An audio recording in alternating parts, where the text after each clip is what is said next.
Hey guys, it's Michael here from CubersLive, and we're bringing yet another highly anticipated and hopefully exciting match for you guys in the FTO Melee series. It's going to be Elijah Brown versus Enoch Gray. We hope this is going to be really close for you guys and really entertaining. These guys are super close to each other in terms of skill level and speed and in the FTO leaderboard. So we hope you guys will enjoy this just as much as we do. Without further ado, let's go ahead and hand it off to the commentators.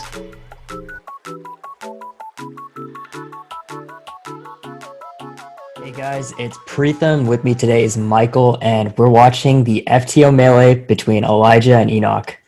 Yeah, welcome, Michael. What's up, guys? What's up? What's up, Preetham? It looks like there's some video that has to be edited because Elijah is recording in vertical, unfortunately. But I think the angle will work for the most part. Yeah, Preetham, do you know much about these competitors? Yeah, do you like what they average and stuff like that? Great question, Michael. As you told me about 10 seconds ago. Yeah. Elijah and Enoch are both pretty similar competitors. I think they both average around 40 seconds. So it's going to be a really tight matchup, something that I'm super excited for.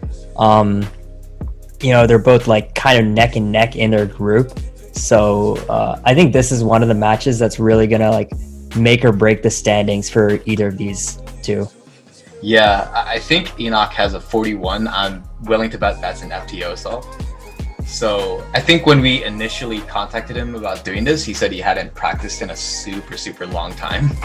But it looks like he's pretty up to speed because a 41 on an FTO is quite impressive. Yeah. I think on the FTO leaderboards that Ben Puzzles hosts, 41 would slot you like in the top 12 easily right now.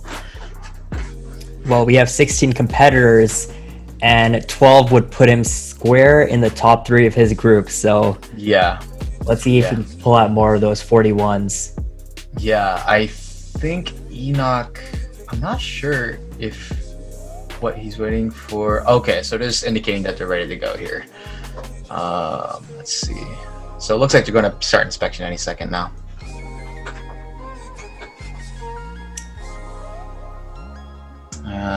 On Enoch's side, I see a couple blocks, but to note that most FTO solvers, Preetham, are not color neutral or center neutral. That's definitely not a common practice, and it's not quite developed yet. So I'm guessing they're both going with white starts here. Probably. I'm not sure if Elijah has a custom color scheme. It looks like Enoch's FTO definitely has the typical landline color scheme for sure. Enoch is a lot more aggressive in his turnstile as he's doing his last 3 centers here, and it seems Elijah's a lot more efficient, but I could be wrong here. Oh dang, Enoch's pulling out like a lot of like palm turning compared to Elijah here. Both of them look really close to finishing. Yeah, this is close. I think Elijah took a, what is that? Might have to see what that is in a second. They both started, I think, at about the same time, so this is going to be close. Elijah started slightly earlier, right? Maybe. Perhaps, yeah. I also don't know if he put down the cube before stopping the timer. Oh, that's true. It does look like he was finished, at the very least. Yeah, for sure. That was a really close time. Like, for the most part, up until this match so far, I would say most of the matches had heavy favorites or heavy underdogs. I don't really know too much about this one here. Yeah, I mean, we did see that 41 right before this with Enoch during practice. So if he can pull out another one of those, then it's really anyone's game. Elijah opting for the hand cube cover. Oh, looks like a misscramble. Yeah, I think he's misscrambling. He's gonna try and get it the right the first time or second time. The process. Second time's the charm. Second time is the charm. We want to make sure that the competitors are following the honor code, making sure that they are making sure that the scrambles are correct, or at least checking on it. Makes the process a lot more streamlined and efficient here. And it looks like Enoch might be struggling with the scrambling too. I think he got quite confused. Both of these competitors getting a bit of extra practice. I mean, we did say second time's the charm, and so I guess that applies to both of them. That's true. getting that scramble in. Yeah, what I wanted to mention in the previous solve here, like Elijah actually struggled. It seemed like he spent a very, very long time on last three triples. Preetham, I know you don't really know how to solve FTO too much, but for the last three triples, have you heard about like there's variance and like what you can get like good cases and bad cases? Yeah, like from what I've heard, it's very luck based. So Manu said you can get like really quick, really good cases, and then other times you can like have a horrible case that kind of kills your solve. I don't know if that's accurate. Yeah, definitely is accurate. In a previous match with Katie versus Steven, I believe, Katie actually got a sub 30, and in that solve, to me, it looked like she skipped 90% of the last three triples. So it's pretty insane how the times are turning out right now. Or like how insane like luck-based the last two triples are. Yeah. I guess while we're waiting for these competitors to get their scramble, would you say that that luck-based factor, similar to 4x4, does that kind of kill the event, or do you think it actually makes it more interesting, if anything? That's actually a really good question, because maybe I'm the wrong person to ask this, because as someone who likes 4x4, I actually have zero problem with parity, and I think I actually think parity adds more entertainment to the event. Like, to me, I think it's more of an achievement if I got, like, say for example, I got a 32-second solve with double parity. I would be very happy with that. And then a lot of people would be like, if I didn't get parity, I would have gotten like a 25, right? Right. So I'm kind of on the minority here for the most part. So I think having the variance is no big deal, and I think it's quite entertaining to be able to have that variance. But yeah, very similar to 4x4. I don't know if you can consider like last two triples like parity, but it's essentially a very similar mechanic in terms of like probability of showing up. Yeah, I think that makes sense. I don't know about the probability. I think from what I've heard, parity is kind of 50-50 both ways. I don't know how the probabilities for last three triples works. The only thing I know it's also go ahead. Oh, I was just saying it's also a little different because parity is kind of binary. You either have it or you don't, whereas last three triples is more... That's true, yeah. It's a spectrum. Right. You can kind of like force different cases and stuff like that. That's definitely very true. I agree with you there. It looks like they're both getting started now. The scramble's fixed and everything. Elijah's going very quickly in the inspection here, and Enoch is second guessing his solve here. But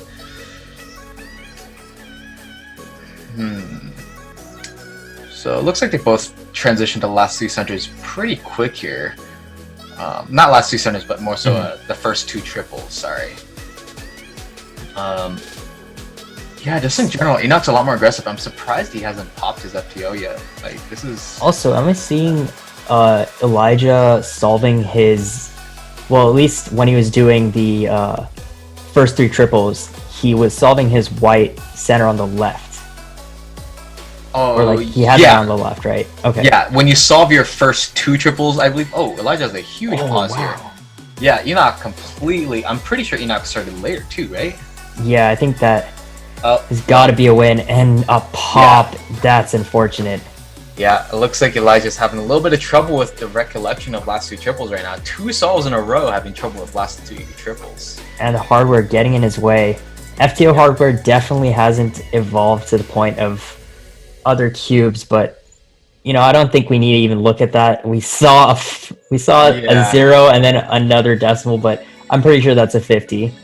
Oh, that's a 1 minute. A 1 minute 60. 17. Okay. Man, that pop was pretty unfortunate, but it looks like Enoch would have blocked it either way, to be honest. It looks like Enoch's a lot more consistent in general. Like, he knows what he's doing and he knows what he's looking for. Yeah, and we were talking about this before the match started, but this is really neck and neck. Last chance to make any predictions if you want to, Chai. Predictions here, I'm going to go ahead and say Elijah is going to pull this one out. Elijah is the slight favorite just by sheer placement in the FTO rankings. Okay. And Enoch has claimed that he hasn't practiced, and I believe Elijah practices a little more. But this is not going well for that prediction so far. I mean, it's 1-1, so it could really still go either way. Just because you said that Elijah's gonna win, I think I gotta be the devil's advocate. Not saying that Enoch is the devil here, but okay. I'm gonna be the Enoch's advocate and say Enoch's gonna squeeze this out. I think he has a chance. All right, Enoch's advocate. I like how that rolls off the tongue. Actually, that sounds pretty nice. Oh man. I think Is that another misscramble from Elijah? Yeah, I think Elijah's fixing a misscramble right now. He's getting a lot of extra practice in this time. Yeah, in my experience, it seems like from the people I talk to and from the people like that I watch solving FTO, it seems like scrambling is a little bit of an issue. Mm-hmm. I wonder if it's a hardware thing. I'm not getting a good feel of all the turns, or if it's just inexperience because FTO is still pretty new. See, you know what they need? Bluetooth FTO. Because I got a Bluetooth 3x3 very recently. Got one yesterday. Right. And it's pretty nice. And when I'm scrambling, if I ever make a mistake, which granted isn't often, like the app and like things online tell me, hey, you made this mistake, dummy, go fix it. You should consider streaming the Bluetooth. Have you done that yet? I think I'll pull it off. I want to do it well. I don't want to just like pull out the cube and do it. I want to come up with an interesting idea. So there are a few. I'm workshopping some stuff. I'll tell you. I'll let you know. You'll be the first person to know. All right. It looks like they're both ready to go here. Elijah's got his FTO all scrambled up, and this is solve number 3. Yeah, a lot of matchups we've seen end here, but of course this one being 1-1, we're gonna see at least a 4th solve. Yeah, at the very least here. And it's just very jarring to me just knowing that these guys are super close and just seeing how drastic the turning is and the difference. Yeah, I think what we were saying was Elijah's a little more calculated with this turning, whereas Enoch just goes ham. Look at those fingers. Definitely. Like, this actually reminds me a lot of like Dan's turning style, like more so Elijah, and then like Tyler's turning style. Tyler is very aggressive as well, reminiscent of Enoch. Wow, that looked like a sub 40. Yeah, definitely a sub 40. We can keep. I think we might have to review that solve, but that's crazy. Like, did he get super lucky at the end? A 34-49. I actually wasn't able to pay too much attention to that solve. I was watching a lot of Enoch on that head-to-head there. Yeah, I mean, those fingers just mesmerizing. Yeah. Yeah, you got to pay attention to the Enoch's advocate, you know? It's also, like, surprising one person being super consistent, the other person a little more, you know, ups and downs. But I think we've talked about this in previous CubersLive segments. You don't really need the consistency. If you can pull out some really good solves, then that's really all you need. Yeah, definitely true. And even if you're inconsistent, if like on a bad, you get caught in a bad solve in the like TPC or in like the melee format, it's really negligible because the way we count head to head is not by average, but by actual just wins per. I guess you would call it a set, right? Not a match. Yeah. Yes. All right, going to our 4th solve. All right, so this kind is of a clean sweating scramble. Yeah, this is kind of really sweating close. bullets here.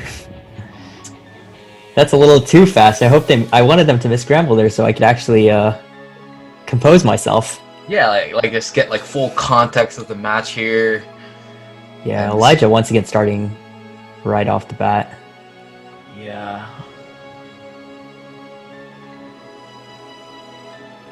You know, Enoch looks pretty focused here. I'm not sure why, but I'm paying attention to his facial expressions. All right, I'm looking at Elijah. Yeah, Elijah is looking pretty solid here. Is that first 3 triples done? Yeah. No, he's done with he's on last 2 triples right now, I believe. Okay. Is it? Or he's on the last triple on the bottom layer. And he's really struggling on this part right here. He's pausing a lot. Ooh. A-perm right here. Okay, these guys are both on This is A-perm. very close. Oh my god, what is that? I think... Who won that one? So Enoch got a 42-55. We're gonna have to confirm with... Yeah. 44-12. We're going to a 5th solve, boys. Jeez, that was so close. Oh my god. Holy crap. Wow. So that's just the difference is just like the first solve, except Yeah. the winners were reversed. That's crazy. Yeah, so we're going into a fifth solve here. And It really came down to inspection there, didn't it? Because like Elijah did finish first, but he took a bit less time in inspection, so yeah, I mean, I didn't really know who won until the last second. exactly. I mean, in inspection, you really don't want to start too quickly. I think almost in every solve, correct me if I'm wrong, almost in every solve, Enoch has started later. And Yeah, I think I counted every single solve. Enoch started later. Elijah got into it. I guess maybe if you don't know what to look for, it might be better to just keep the moves in your short-term memory. Be like, all right, I'm gonna do these moves. Just remember that and execute on them, yeah, as opposed to like trying to look ahead super far into your solve. yeah, exactly. I think most people will tell you to like make sure you get your solution through inspection into muscle memory. I think regardless of what event it is. Of course, 3x3 is the popular event where you hear a lot about doing cross in muscle memory. And for these guys, I'm sure it's like cross and first pair even. Yeah, I think for the FTO equivalent, it would be centers and then, you know, the corners matching together. There's like a corner piece and then a small triangle, which is called a triangle piece. Like there's a complex of two triangles of one corner, and that's what we call a triple here. All right, so it looks like Enoch actually missed scrambled on this one, so it gives us a little bit of time to breathe and soak in a fifth solve. Yeah. All right, now I'm getting my heart prepared. Wasn't ready for that solve, but Yeah, maybe that for was this one. so close. Man, I guess since we've come to a fifth solve, you want to make any predictions on the difference? the difference. I'm gonna say Elijah's gonna. He's gotten a really good single here, and the RNG has been not in his favor. Like it's been like on and off. So I'm gonna say this time it's on, and he's probably gonna get like a sub 40. Okay. Enoch, he's probably gonna get around the same thing, like a 44, 45, and you know that's my bet for this one. And All right. I once again have to go the other way around. I think the RNG is going to be off, or the RNG is going to be on, but in Enoch's favor. well, that's interesting. Enoch because- this time yeah, he starts first. starting first. Wow. Yeah, so I'm trying to pay attention to Elijah. It looks like he's working on centers now. Oh, and there's a cat feature on Enoch's video feed right now. All right, looks like- surprise, good luck, cat. Oh no, bad luck, cat. Oh, no. Oh, Elijah has a huge pause right there. He's literally paused for like a second and a half, and that might cost him here. You were saying sub 40. I think we've already passed that point. Uh-oh. Alright, this is super close, guys. Let's see what's going on here. Oh my god. So This Enoch is really started close first, again. right? I think Elijah won it What did Elijah get? by a second What did he get? or less. Oh no! Elijah won! Wow! Enoch wins it in the closest matchup we've seen so far. Is that less than 0.2 of a second? That's 0.15 seconds. Oh my god. Jesus Christ. That's incredible. Well, I was very wrong for Elijah's last solve, but in a good way. That was a very entertaining. We got a cat feature. I think we were both wrong. We were thinking it was going to be a huge difference, but it was really tight. Yeah, Jesus. And wow. Enoch squeezes this match out 3-2 in what most people would call an upset these days. Definitely not the biggest upset in the world, but I don't think most people expected this result, myself included here. Preetham, you did predict Enoch to pull this one out. Yeah, but that was mainly because you didn't, and I thought Enoch needed some love. Either way, I guess Enoch's gonna start having to practice a bit more because he's already gotten one good result, one good matchup. Yeah. Let's see if he can get another one of those. Yeah, let's see.